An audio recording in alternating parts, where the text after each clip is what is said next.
The early morning of July 16, 2010, should have been like any other in the small, seemingly peaceful town of Pico Truncadue, Argentina.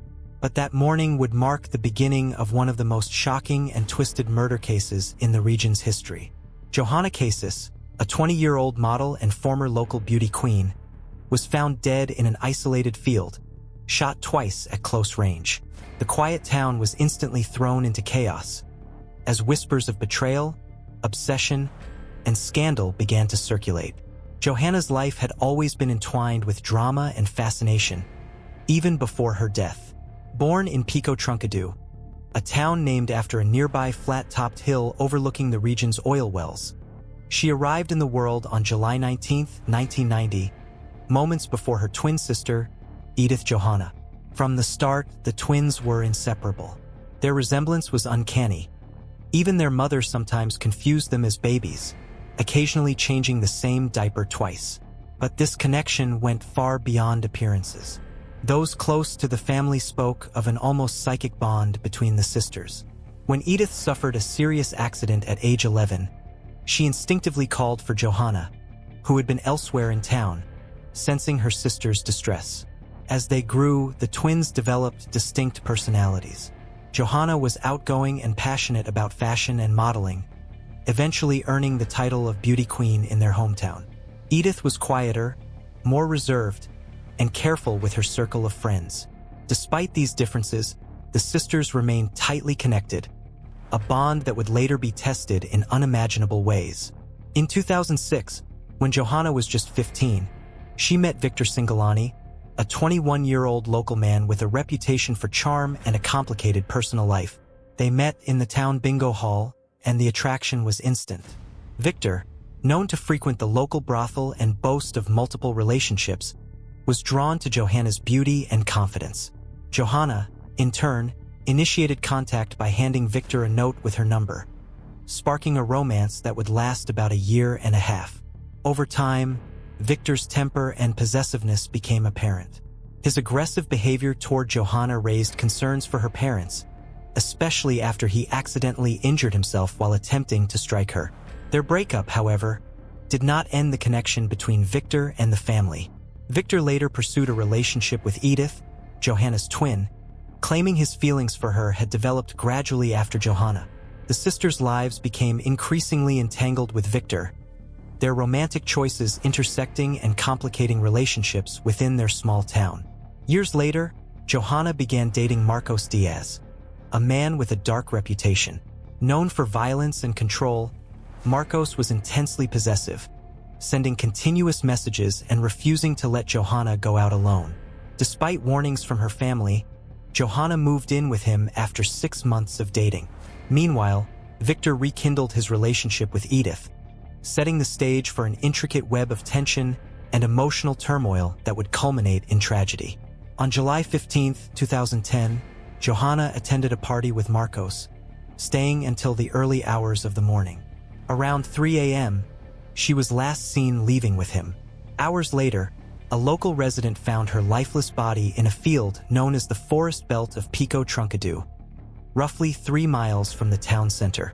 She had been shot at close range, a bullet piercing her heart. The town was stunned.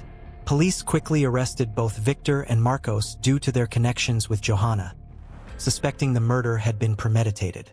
Investigators theorized that Johanna's desire to end her relationship with Marcos may have triggered the deadly act. Marcos was released a week later due to insufficient evidence, but DNA discovered on a cigarette at the scene would later implicate him, though only after he had fled, evading authorities for months.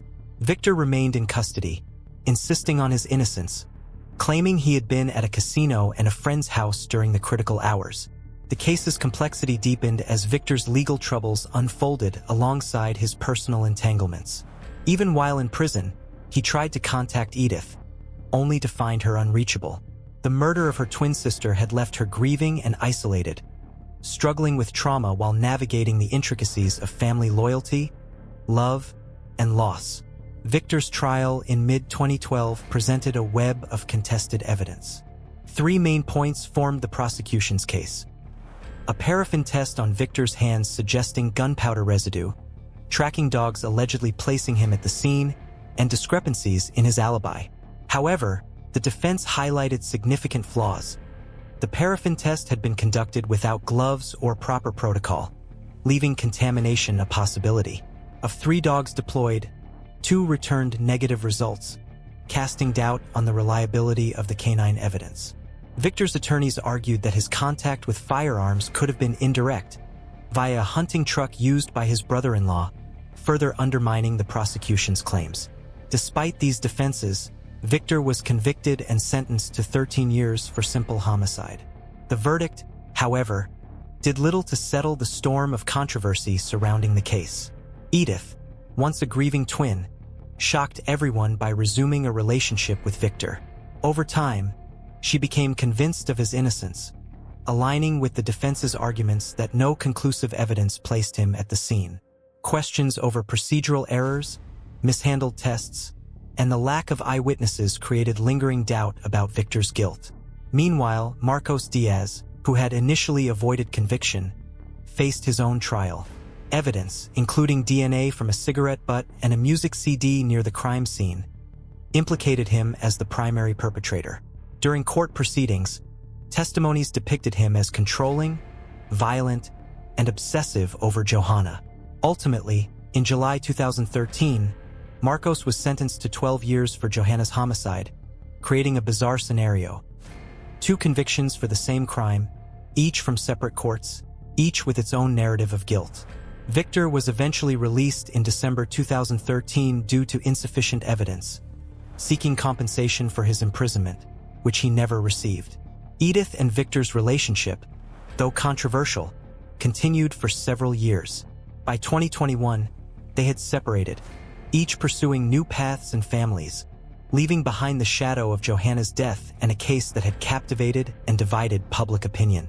Even years later, debates persist. Was Victor truly innocent, or did he escape justice through procedural failures? Was Marcos the only one responsible, or was this tangled web of relationships, jealousy, and obsession too complex to ever fully understand? For the people of Pico Truncadue, Johanna's murder remains a haunting reminder that appearances can be deceiving, that passion can turn deadly, and that the truth may sometimes lie beyond the reach of certainty. The tragedy of Johanna Casis is not just a story of murder. It is a tale of family bonds tested to the extreme, of love and obsession colliding with violence, and of justice both served and questioned. The lives of the Casis twins, entwined with 1 man and 2 convictions, offer a stark glimpse into human complexity, leaving more questions than answers and a community forever marked by one of Argentina's most sensational, twisted crimes.